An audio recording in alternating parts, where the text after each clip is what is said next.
muito bem-vindo, seja muito bem-vinda, você profissional da beleza que está aí do outro lado da telinha em busca de informações relacionadas ao universo da colorimetria capilar.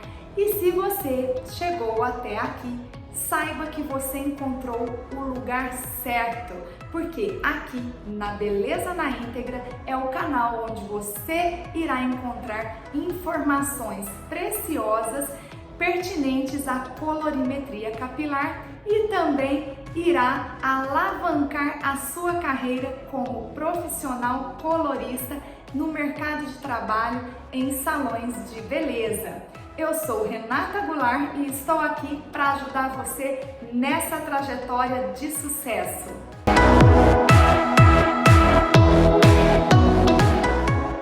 Já falamos sobre as glândulas sebáceas, nós já aprendemos todo aquele processo, da produção do sebo, todo o processo de lubrificação da haste capilar e assim por diante. Nós vamos falar sobre a glândula ou as glândulas sudoríparas. Isso mesmo, aquele manto hidrolipídico que eu falei, agora há pouco, que cria-se um manto com aquele sebo na nossa pele. Não é somente com o sebo, pessoal. Também nós precisamos da ação das glândulas sudoríparas para que este manto seja criado. E também, essas glândulas sudoríparas, elas possuem uma ação específica no nosso corpo. Vejam aqui comigo, me acompanhem que eu vou mostrar para vocês a característica e a real importância, qual é a função real dessas glândulas sudoríparas. Vejam só, as glândulas sudoríparas, vou pegar o pincel, sem ele eu não consigo anotar nada. As glândulas sudoríparas, elas são responsáveis por fazer criar um equilíbrio, no nosso corpo, assim como as glândulas sebáceas. Mas neste caso especificamente, elas têm a função de regular a temperatura do nosso organismo, do nosso corpo. Como assim? Então, elas regulam a temperatura do nosso organismo através do que? Da produção do suor. Isso mesmo, a produção de suor, que é, um dos componentes do nosso organismo, ao qual nos dá a possibilidade de equilibrar essa temperatura. Como assim? Bom, todos nós já sabemos que a temperatura natural do nosso corpo humano funciona, gira em torno de 37 graus. Ok, essa é a temperatura normal, natural do nosso corpo humano, em Celsius, 37 graus Celsius. E o que acontece? Para que o nosso corpo suporte todo aquele verão, aquele sol quente, que eu citei agora há pouco sobre as glândulas sebáceas, é necessário que as glândulas sudoríparas possam produzir uma quantidade de suor suficiente para que o vapor, que ele vai emitir aqui nessa região, cutânea, ou seja, na epiderme, possa, ir evaporando e ir resfriando a nossa pele contra a ação exata do calor do sol excessivo. Ok, caso contrário, se nós não tivéssemos, essa produção do suor com essa função de proteger, de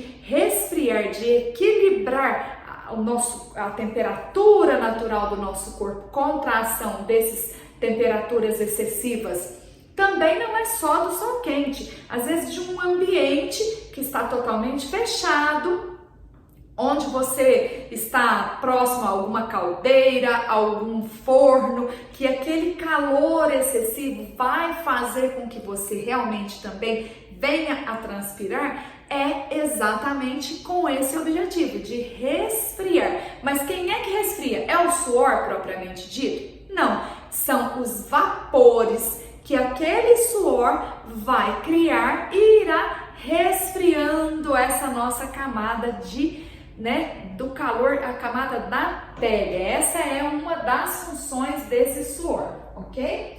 Bom, o suor, tá? Vou colocar ele aqui outra vez.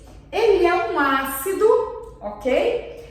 E sendo um ácido, eu provavelmente, vocês já devem ter assistido algum vídeo explicativo aqui comigo na Beleza na Íntegra, falando sobre o potencial de hidrogênio, Então, o potencial de hidrogênio, todos nós sabemos que é uma escala onde nos possibilita mensurar, ou seja, medir o potencial de hidrogênio e a quantidade de, se esse pH, eu só posso medir esse potencial de hidrogênio em superfícies aquosas, precisa haver água para que eu possa mensurar essa quantidade de hidrogênio e esse potencial de hidrogênio. E eu aprendi lá nessa minha tabela, que escalona, ou seja, que mensura o pH, que existem, potenciais de hidrogênio ácidos ou alcalinos e também o neutro. E lá, lembrando disso, aqui no caso que me interessa, o suor, por ser uma substância ácida, ela está o pH dela está entre 4 e 6,8, então ele realmente está até muito próximo do pH do nosso próprio fio de cabelo, ok? Que também é um pH ácido por sua natureza. No entanto, às vezes nós coloristas, nós cabeleireiros, às vezes em algum procedimento químico, nós geralmente elevamos o potencial de hidrogênio do fio de cabelo a um índice muito alcalino e isso vai fragilizar então a nossa fibra capilar. Mas aqui no suor, voltando a falar das nossas glândulas sudoríparas, eu estou dizendo a vocês que ele é uma substância ácida, o suor, e que o pH dele varia entre 4 e 6,8. O que mais que possui lá dentro da composição desse suor ao qual nós transpiramos e eliminamos através dos nossos poros, através da nossa pele?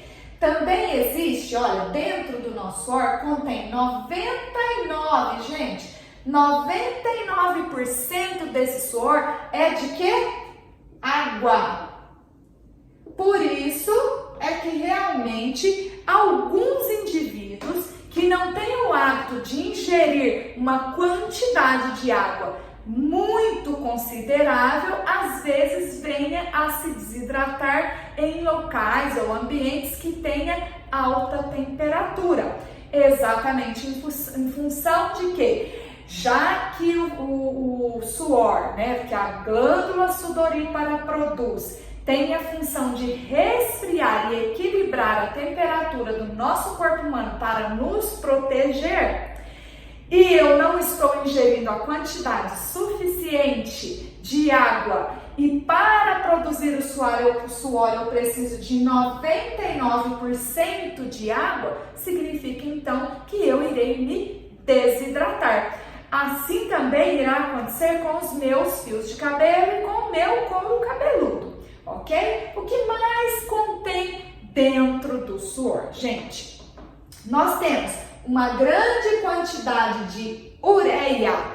Isso mesmo, nós sabemos que a ureia é também uma substância natural do nosso corpo. Ela também é encontrada na nossa urina, é encontrada na nossa pele, e em função disso, né, que ela também está presente aqui no nosso suor, e é em função de termos essa presença da ureia no suor que nós mantemos a nossa pele praticamente não só hidratada, mas nós também a mantemos coesa, porque a ureia, neste caso, por isso nós a encontramos em algumas loções, né, hidratantes para a pele, principalmente para as podólogas e as manicures, costumam sugerir, né, e indicar para os seus clientes a aplicação de loções ou cremes, né, que sejam à base de ureia, não só nos pés, nos calcanhares e também no corpo,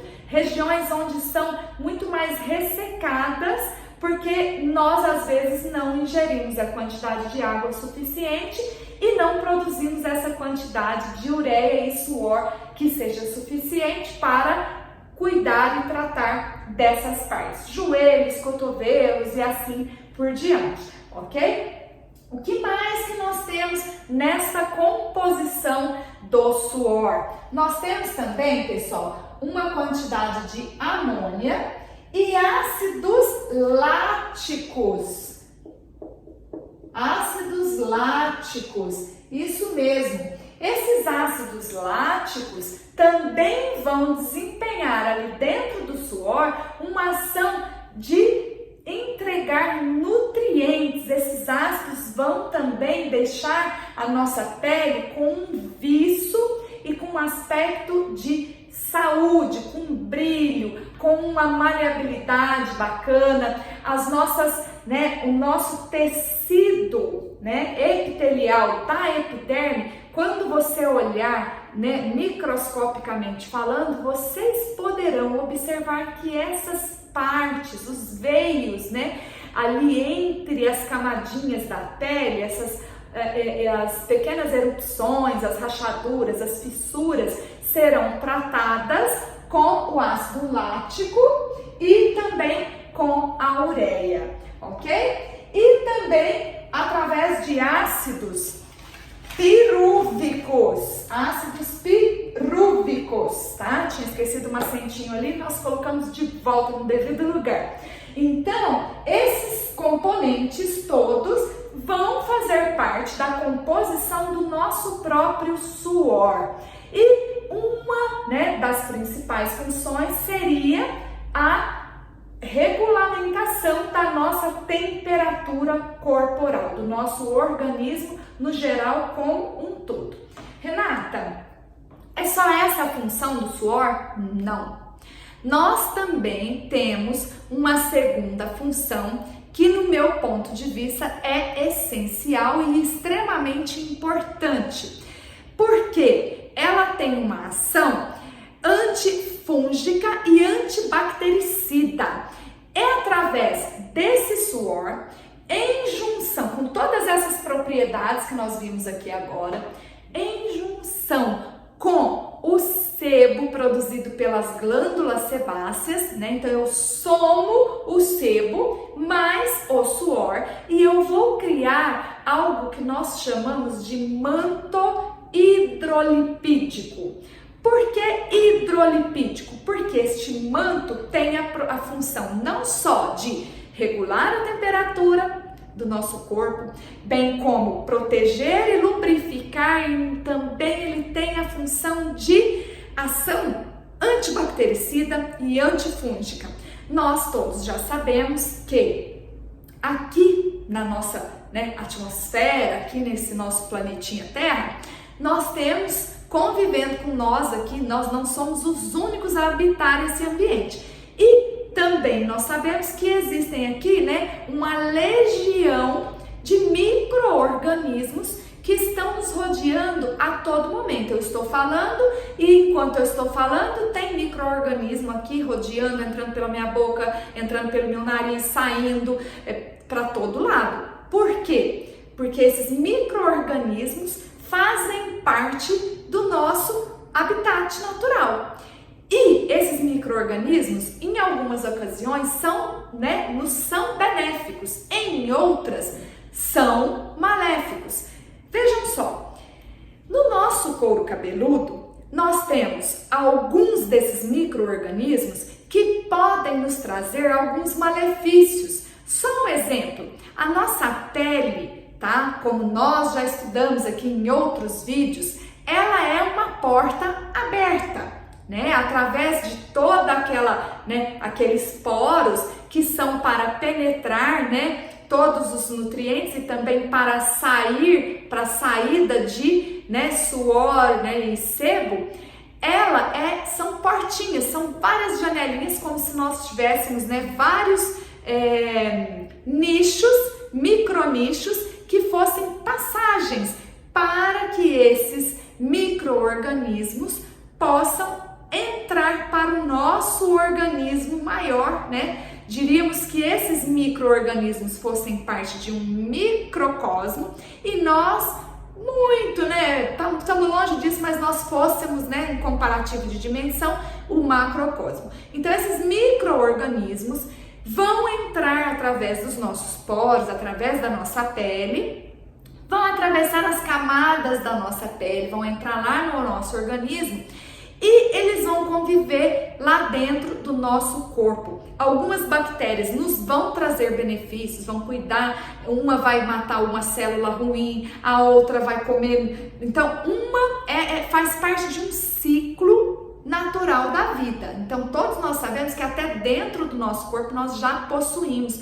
por natureza, uma quantidade de micro e milhares, né, nanômetros, sei lá, de bactérias dentro do nosso corpo, que talvez possam vir a nos ajudar, nos salvar e às vezes podem vir a nos atacar, nos ocasionar doenças que podem nos levar à morte, né? Doenças letais. E aí, o que eu tô, né, chegando nesse ponto? Por quê? No nosso couro cabeludo, às vezes pode acontecer de nós criarmos, né, mas de surgirem algumas anomalias, algumas doenças no nosso couro cabeludo, e isso pode vir, né, a tornar um grande infortúnio a longo prazo para a haste capilar. E isso, quando eu falo nisso, o que eu quero dizer para vocês? Que em alguns casos, se eu tenho a ausência desse manto hidrolipídico no meu couro cabeludo para combater de forma antibacteriana e antifúngica, eu estarei propensa e com janelas abertas para que esses micro-organismos me ataquem, que ataquem o meu couro cabeludo. E elas podem atacar e me trazer, né, doenças.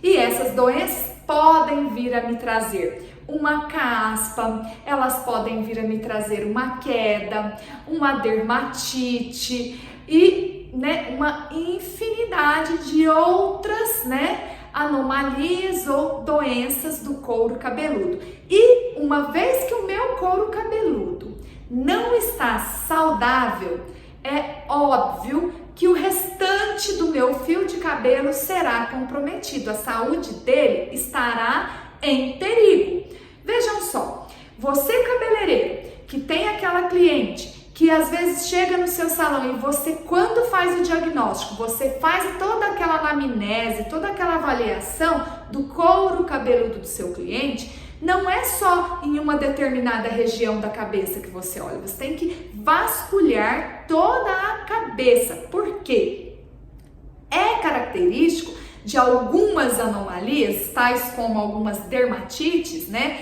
criar placas em regiões específicas, né? Às vezes você vai olhar a frontal, não vai ter nada, mas aqui na nuca pode ser que tenha placas, né, escamações e assim por diante.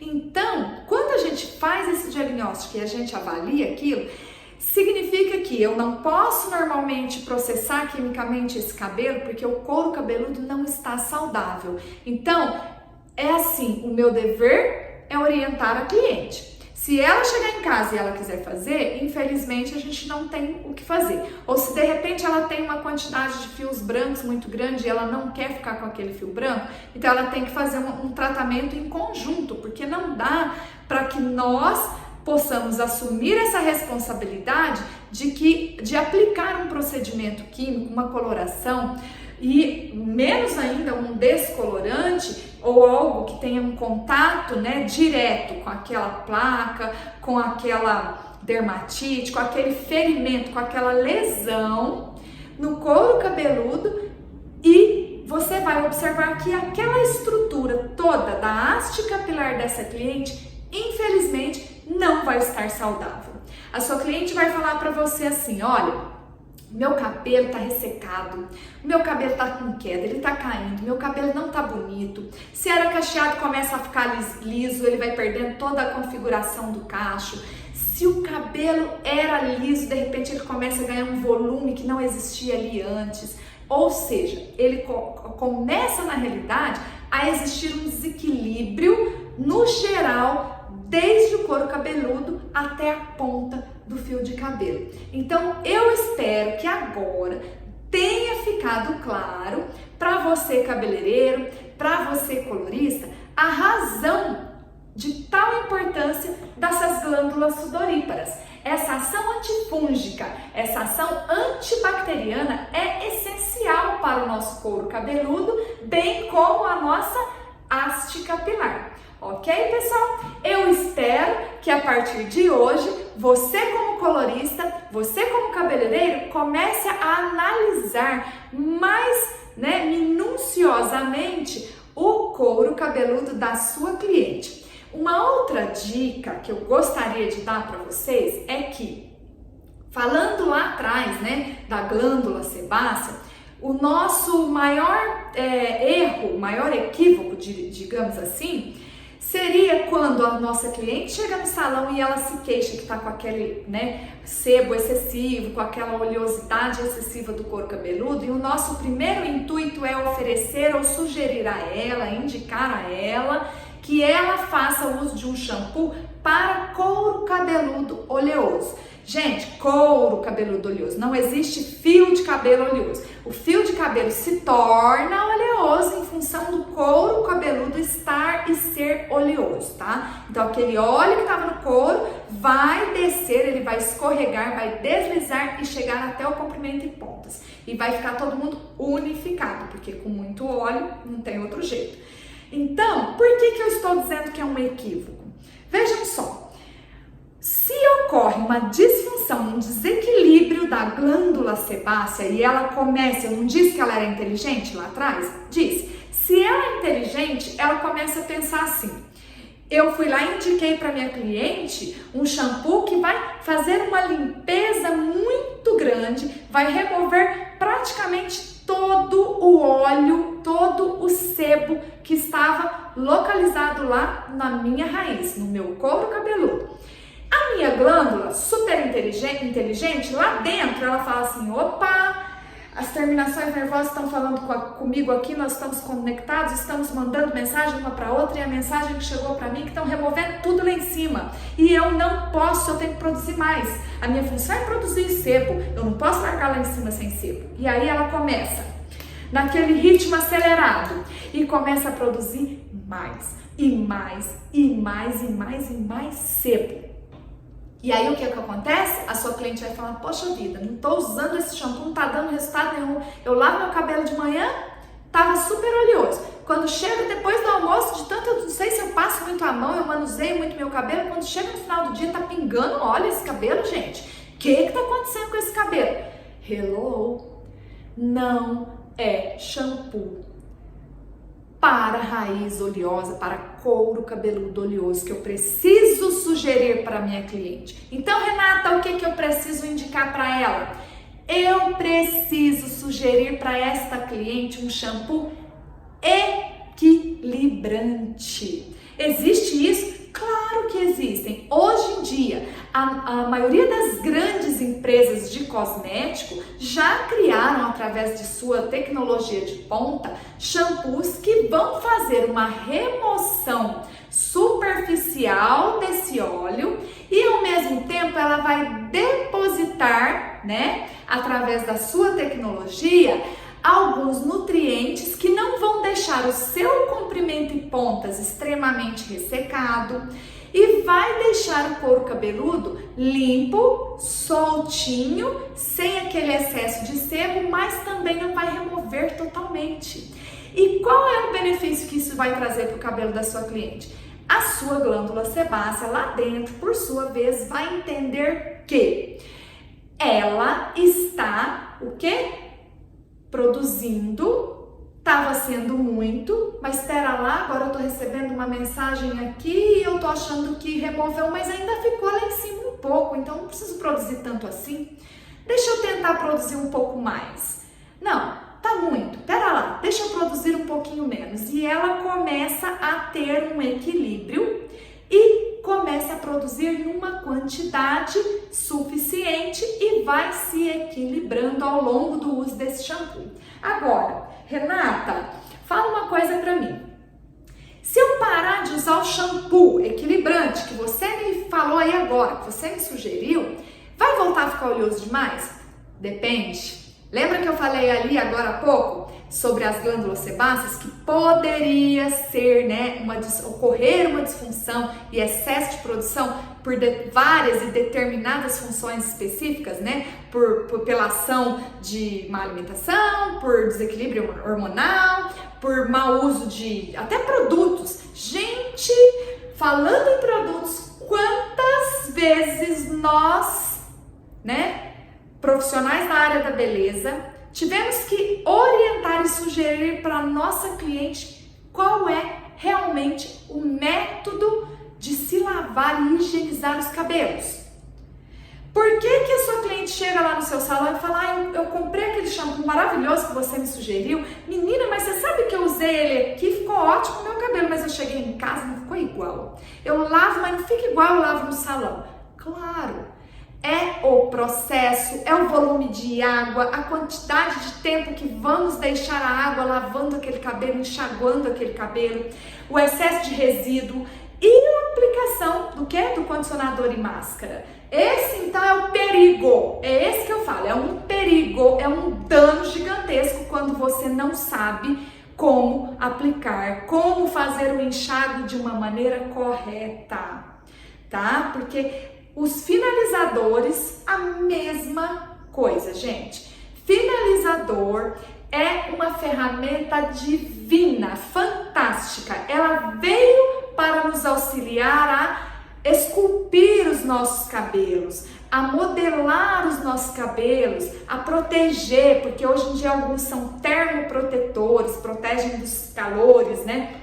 Das altas temperaturas das pranchas, dos babyliss e do próprio secador, né? No entanto, outros já são até termoativados, ele aproveita aquele calorzinho do secador e ativa, né, alguns nutrientes, né, que vão encerar a fibra capilar, as cutículas, mas enfim, não vamos falar do produto agora. Eu só estou mencionando isso justamente para exemplificar a você profissional que nós precisamos tomar cuidado até na forma como aplicamos os produtos. Porque quando nós aplicamos muito próximo do couro cabeludo, muito próximo da raiz, da haste capilar, e na verdade, quando ele deveria ser aplicado no comprimento e pontas ou até ser enxaguado totalmente da raiz e nós deixamos, isso vai acarretar, claro, um desequilíbrio também, porque o produto, quando é muito oleoso, ele vai escorrer, né? Ele vai entrar em contato com o couro cabeludo e vai dar sim também aquela sensação, né, de cabelo oleoso que ninguém gosta nem de olhar. Principalmente de sentir ele, porque ele fica aquele cabelo engessado, sem movimento, sem balanço, causa odores desagradáveis e assim por diante, tá? Várias coisas. E voltando aqui na glândula sudorípara, ela também faz parte desse equilíbrio através do manto hidrolipídico, tá? Então é através dessa junção do sebo produzido pelas glândulas sebáceas, mais o suor, com todos esses componentes que nós vimos aqui, é que nós iremos criar, né, aquele manto hidrolipídico, protetor, resfriador, antifúngico e antibactericida para o nosso couro cabeludo, ok? E é através dele que toda a ação, né, desses ataques, desses micro-organismos irão, né, ir embora. Nós não iremos permitir através dele que esses, né, micro-organismos se alojem no nosso couro cabeludo. Ok, pessoal? Eu espero que essas informações possam ajudar e colaborar com vocês no dia a dia do salão e que vocês possam avaliar de uma forma mais minuciosa o couro cabeludo da sua cliente e saber até qual é a melhor forma de sugerir e indicar algum produto no caso de uma cliente que esteja com alguma dessas anomalias, né, que são provocadas pela falta, né, dessa ação antifúngica do manto hidrolipídico e do suor. Um grande abraço, deixa seu like aqui, sigam Beleza na Íntegra, compartilhem com os amigos que vocês irão ficar com tudo na ponta da língua, hein? Quero ver, daqui a pouco eu vou começar a aplicar a prova, vai ficar todo mundo maluco. Brincadeira, tá, pessoal? É só mesmo para compartilhar esse mundo, esse universo todo que é fantástico. Um grande abraço a vocês e até lá! Até o próximo vídeo!